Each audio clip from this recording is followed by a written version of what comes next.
yeah, the WRX is officially ready.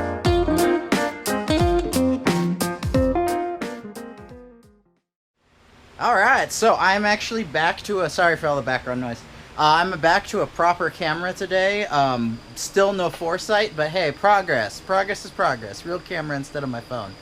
Although, arguably my phone is better than this camera. I've got to upgrade my GoPro. Anywho, just a quick, so this is going to be the first part of multiple things for a post-mortem from the Alpine Horizon Festival. So it's not exciting anymore to find tons of little tire bits everywhere. That's just the normal now. So I'm not going to really show you all the new chunks and stuff that I picked up. However, right now, so far, everything on the car is pretty happy after the event. Like I said, we were getting fuel starve stuff, but we're working on a, oh God, why am I spacing out? We're working on a surge tank setup for the car. We're actually going to try and develop our own because it's fun to develop new things versus buying something off the shelf. We'll probably spend way more money than we would have buying one, but again, it's all about learning and stuff. So I'm going to be working with Sam to get something figured out for that. And then we're also going to be we're consulting with a Professional Awesome to come up with a wing, or maybe not even a wing, but basically on Wednesday we're going to get this car corner balanced. So actually I have to get this car ready for tomorrow for track day, and then immediately after that it's getting dropped off. I did get it corner balanced, but now I need to find out what the actual corner weights were after it was balanced. So we're going to get the corner weights, and that way Professional Awesome can give me their final recommendation on all of the things that they would change on the car in order to make it competitive against Ben, so that I'm the only shortcoming in the car. So one thing, you can't really see it from where I was at, but first post-mortem thing though is the light is going to totally ruin the exposure of this. But as you can see, that corner is off. And hold on, you're going to take a quick adventure with me. Hold on one second. Okay, so now we're down in the dungeon full of Blazer parts. Long story with that one. I apologize if the lighting is terrible down here, because it is. So anywho, long story short is let me find it. Where'd it go? There it is. Yeah, so we cross-threaded a lug nut. So rather than try and take it off, we just left the wheels on the car until now. And so I snapped this bad boy off to get my lug nut back, although that lug nut's dead. Had to buy a whole new set of 20 lug nuts because the lug nuts that I use do not come in lesser numbers. But the good thing is we have a lot of spares now. So right now what I'm doing is I am replacing a rear wheel bearing, because on the S2000, and hold on, I've been trying to keep the gloves under my gloves, yes, gloveception, clean, so that way I can take off these gloves and then still have relatively clean hands, even if these ones get soaked through. So hold on, you're looking at my belly now. Alright, so anyway, you can see on the S2000, the annoying thing is, almost dropped that. You stay there. On the S2000, the hub right here, this little guy, well, it sits right flush up against, the lighting is terrible, you can't see it, but anyway, it sits flush right up against here. I'm sorry that this is so dark. I should have changed the sensitivity. Let me see if I can get this into more light. That's a little better. So it's not a huge improvement, but it's better. Anyway, long story short is you can't get these studs out. Bring it up into more light. You can't get these studs out unless you actually, well, you have to take the whole hub out, which means doing a wheel stud is also a wheel bearing job. So on the upside, this wheel bearing's replaced now. Woo! So I had to, the little snap ring, I keep going back and forth. I've got to work on getting my lighting stuff set up better here in the basement. But you can see this little snap ring was rusted to all hell. So if any of you guys are ever working on your S2000, the snap ring to get your wheel bearing out, if you've never had a wheel bearing done before, it can be a bit of a peach to get out. But what ended up working for me is I took a torch to it, and after I torched it, and then I also had like a little like pin prick thing that I hit with a hammer right after I torched it, and that busted it loose. So yeah, like good old-fashioned techniques work, and the good thing is so far this is actually going pretty textbook. So You do need a press of some kind to do this. I've heard that people say that you actually need a 20-ton press in order to do the main bearing part up and down. So that's basically what I'm working on now. We're going to do a bit of a review over the rest of the car later, but I realized like this needed to be done by Tuesday, so I didn't have a time. I had a really tight time frame to get this done. So, but like I said, I wanted to get back into vlogging things properly. So there we go. We'll start covering more stuff later. Alright, so after an entirely too long time, I have successfully put everything back together slightly wrong. I messed up and didn't realize that one of the bearing halves, I don't even know where the other piece went. Oh well. Well, I wanted to show you guys. Hold on one second. Aha, there it is. So, this little guy, I don't know how well you can see it in any of this lighting because the lighting is terrible. But this little guy was still intact on the other bearing. So I didn't realize it, and I pushed it together, and it didn't all go together. So what I ended up doing was I took off the good one and left the other one on there and pressed it together. This wheel bearing may or may not hold together very well, but again, we are talking time deadlines right now. So for all intents and purposes, this bearing, so like the OEM bearing, has metal on the outside, rubber on the inside. You guys can't see that well at all because the lighting is terrible. Whereas this bearing had metal on both sides. So I don't think it will be much of an issue considering that they should be machined to the same spec. They both seem to use the same kind of bearing, but don't do this in the future. I'm doing this in a pinch. We'll see if the car sounds funky once I get it back together, but this bearing, you know, like, hold on, I'll flip it over. Flip. And yes, no, I didn't forget to put the shield back on. I know I'm going to go a big brake kit in the future. So you have to take the shields off anyway, so I just didn't bother to leave this one on. But you can see, turns with a little bit of resistance. That will wear down over time as you actually drive the car, which is a thing. So nothing has any play in it. It is completely stationary. And then this all gets clamped down with torque onto the axle. So in the meantime, I'm going to go back upstairs and get this bad boy installed, reinstall my corner, and obviously, you know, you guys can see the one clean stud is the new stud. So I'll be able to put my lug nuts back on. It's got to be fun. Alright, so in my rush, God, I cannot hold this camera in a good way. There we go. Alright, so in my rush, I did not get a chance to shoot any real proper footage. That's sort of the name of the game with me always, is whenever we get going, I just forget to film stuff. But good news is I had a friend come over and help me out just so it would go a little bit quicker and smoother. And let me flip it over. But yeah, so the new Carbotech pads are installed. That's why they're bright orange. You can obviously see the new rotors are installed and all cleaned off and ready to go. So hopefully sometime by the end of this week, I'm going to go ahead. Even though you're supposed to bet them on track, I'm probably just going to go out late night one night and drive it on at highway speed and do it that way. Just because I don't have any track days to really get these bedded in before we go to Gingerman. And I don't want to lose. I don't want to end up in C group again, or there might even be a D group at this event. I don't want to end up in the last run group trying to get my stuff bedded in and then end up having to fight through traffic like I always do, when I'm fairly certain I could probably go up into C group, just, you know, off of experience alone. Some interesting things, though. So I didn't get a chance to do a proper post-mortem of the of Alpine, so I just want to show you guys something real quick. So I apologize for the bad lighting, but you see that bright silver stripe right there? Again, I don't have proper lighting, but my phone is actually compensating pretty okay. That's where I put spray paint down, because my tires actually were rubbing up in there. It's not as bad on this driver side, but on the passenger side, which is, it kind of makes sense because of the NASCAR oval of Alpine, but you can see it rubbed there, and this whole section here, like all those black marks and stuff, it wore super far down in there. Basically what I think that was is going around the oval at full tilt, because I actually did do about at least 3 laps where I didn't lift. They weren't always the fastest laps, so I ended up lifting off later to go faster. But I did try going full throttle a few times, and you can even see it in the the skid blocks. You can see, you know, the front skid blocks took the brunt. These skid blocks hit hard, but then these skid blocks, you know, basically look like new.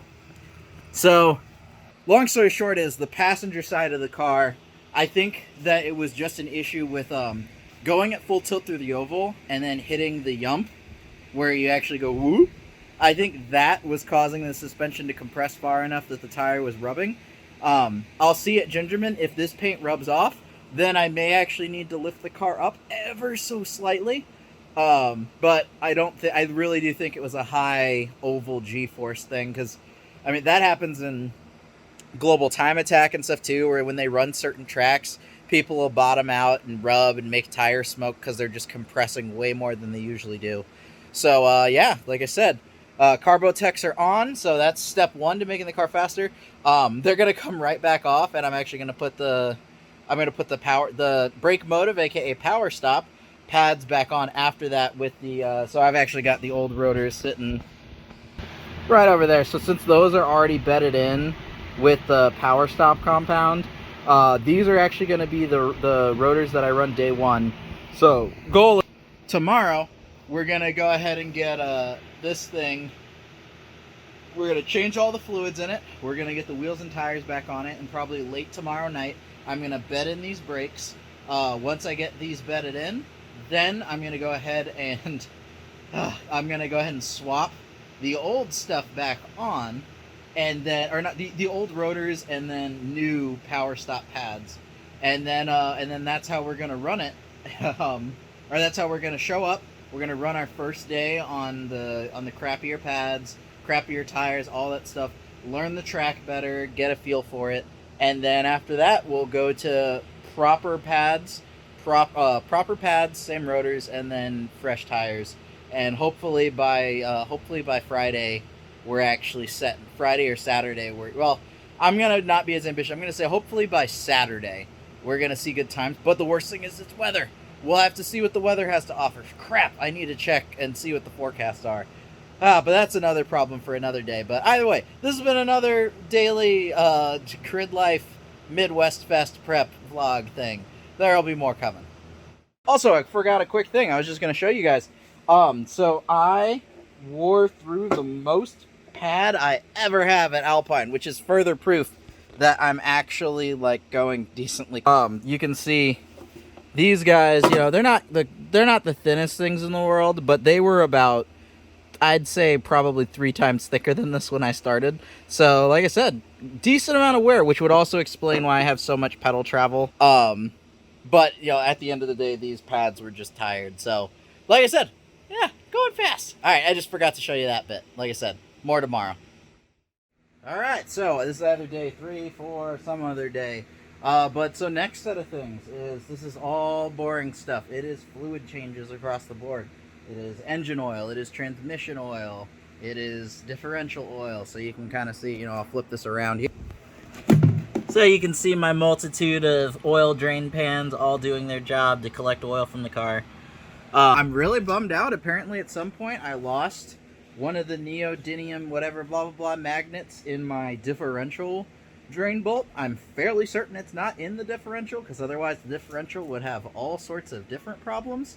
But nonetheless, it wasn't in the bolt, so I must have dropped it and lost it in one of my pools of oil at some point. And then just plopped the bolt in without thinking about it, and I was off to the races.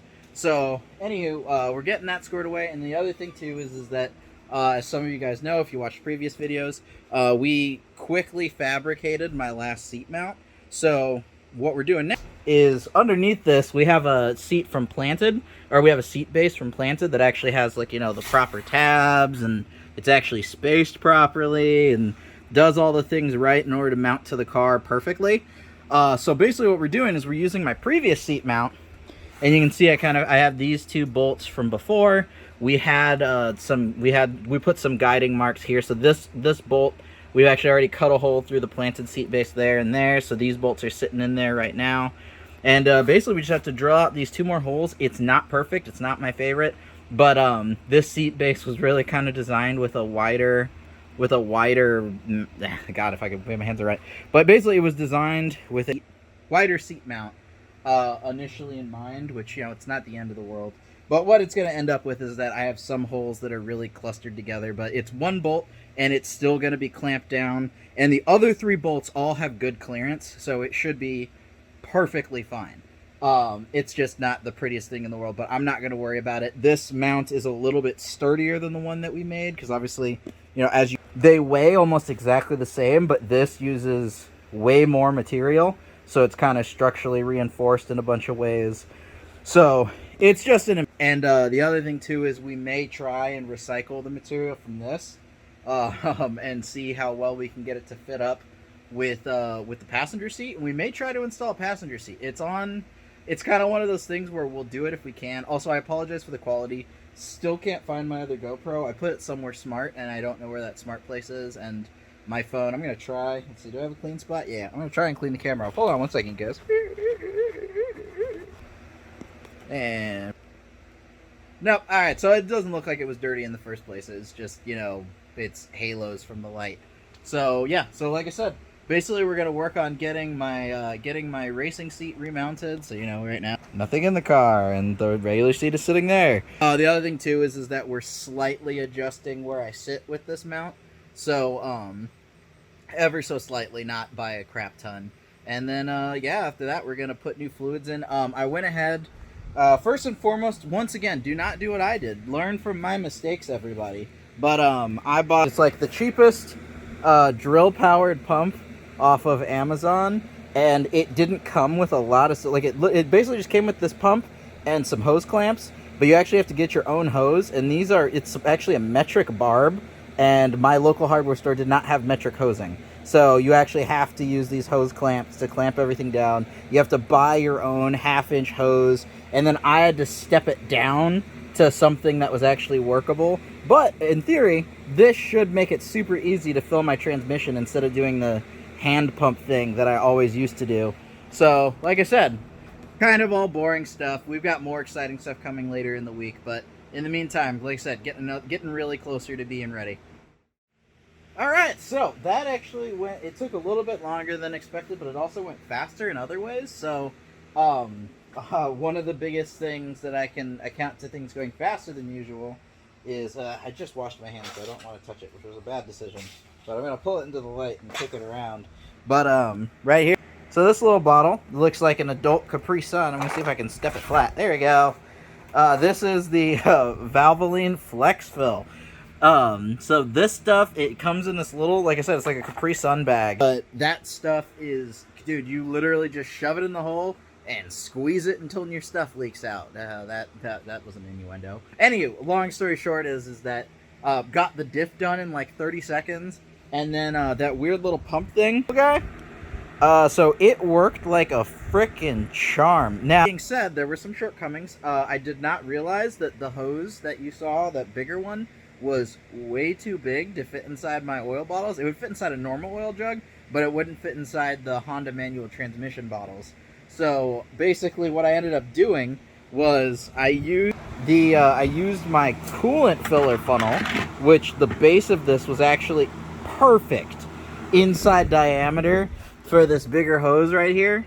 And then my friend held this up, and I poop you not, we basically my transmission using the pump, but oh my god, dude, this thing cleaned through an entire bottle in probably less than 15 seconds. And after that, like, my transmission was almost full. So literally we did my entire transmission fill in under 45 seconds. Like, it was, dude, it was incredibly better. Now, that being said, this pump, it did start to leak at first when I ran it. But it's like, the more I ran it, the less it leaked. So I think it's just that the O-rings in there, like, aren't conditioned at all in any way, shape, or form. It would probably be fine with water, but with oil, it leaked for a second. And then after it ran for a little bit, it stopped leaking. So now, I guess the O-rings had a chance to swell. But yeah, so like I said, for a cheapy little pump, the only downside is like to fashion up, because these barbs are so big, I mean, it literally looks like a fuel filler neck, basically, with how teed down it is. Basically, what I'm going to do in the future is I'm going to chop this one short, too. And I'm going to get another one of these little cappy caps. And then I'm just going to, set everything up the same way with more thin vinyl hosing. And then that should get me rolling with everything I need to do these changes faster in the future. You said it was a good, like, $17 or $20 or whatever it was on that little pump. And then the seat, so we ended up just for the sake of time and energy, we cloned the original mounting holes. So, the seat is mounted in place. But I'm still in the same seating position as before, but it's a little bit higher quality, and it's so dark you can't even see, but it's mounted back there, it's mounted under the seat cushion there. Now the seat is better mounted, and then I'm going to try and see if we can salvage that little guy right there to come up with a passenger mount for the passenger seat. Probably won't succeed, but hey, you know what? I'm being pessimistic. We'll have to see. But if we can get that going, then, hopefully we'll have a racing seat for the passenger seat as well. But big thing for now is that today was Thursday, so Friday is a day off because I spend it with my family. But Saturday is going to be when we work on the tire rack. That is a project that we started 18 million years ago. All the supplies for it have literally been sitting on my garage floor under all that junk for months now, because we started it in like March. So hopefully we'll make some progress on that project. We're not going to be doing fancy TIG work this time because it's just time and effort wise going to Habibi Motorsports' shop has been really kind of difficult. So what we're going to go ahead and do is I bought a welder, like I mentioned before in previous videos, but for those of you guys who are out of the loop, got this cute little Hobart guy. It's a MIG welder. So dumb butt forgot that I was supposed to get gas, so I'm actually probably going to ruin family time just a little bit to go and get a gas tank and some welding wire. And then we're just gonna MIG weld it together here at the house. The car is pretty much ready. I'm not gonna finish putting it together today because it's getting late and I have to get ready for bed. But hopefully, probably tomorrow night, at some point, I'm gonna put the wheels and tires back on the car, get the car on the ground, and then bed in the brakes. So I'm just not gonna do it tonight because I really need sleep. But I am gonna do it probably maybe even early morning Saturday. And then just get the brakes bedded in, and then get the car out, and then we can start working on the project here in the garage. Get it assembled, make sure everything works, and then get it painted. It's just so much stuff left to do. Anywho, that's it for tonight. I'm gonna go to bed.